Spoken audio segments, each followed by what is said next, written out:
Ce qu'il dit sur l'éducation est bluffant.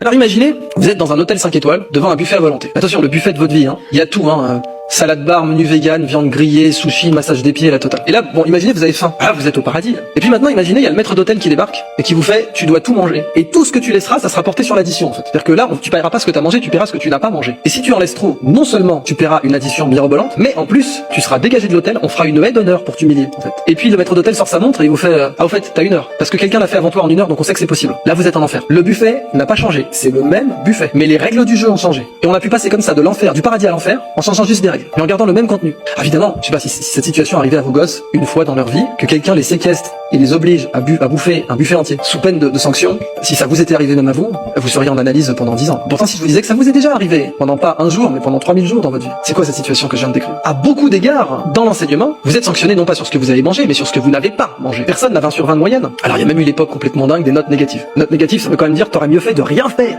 Vous savez qu'on appelle les intestins, on appelle ça le 2e cerveau. Parce que c'est la partie du corps qui possède le plus de neurones après le 1er cerveau. C'est-à-dire le cerveau et la moelle épinière. Et la façon naturelle d'absorber du contenu pour le 2e cerveau, c'est le plaisir. Personne va dire, ah non, manger encore. C'est pas une corvée, la pause déjeuner. C'est même une pause. Mais notre 1er cerveau, c'est pareil. Il aime naturellement apprendre. Regardez les enfants et vous demandent pourquoi le ciel est bleu, pourquoi les plantes sont vertes, ou peut-être plus tard l'inverse. Et ben, parce que notre cerveau a un désir naturel d'apprendre. Mais on peut casser ce désir. Par exemple, prenez un bébé. Vous ne pourrez pas lui faire avaler du chocolat noir ou du café. Parce que le goût amer, les bébés en ont une aversion naturelle. Parce que le goût amer, ça signale les neurotoxiques. C'est pour ça que l'alcool est amer aussi. Et donc le cacao, le café et l'alcool sont amers. Mais en grandissant, on peut apprendre à aimer le chocolat noir, ou le cacao, ou le café, ou le champagne. Si vous forcez un gamin à prendre du chocolat noir alors qu'il vraiment il en veut pas, et que vous le forcez, vous dites non mais je t'ai pas demandé ton avis, tu vas le bouffer le chocolat noir, bah vous allez le dégoûter du chocolat. Vous lui montrez une boîte de Jeff de Bruges, il va dégueuler direct. Bienvenue dans l'apprentissage contemporain des mathématiques.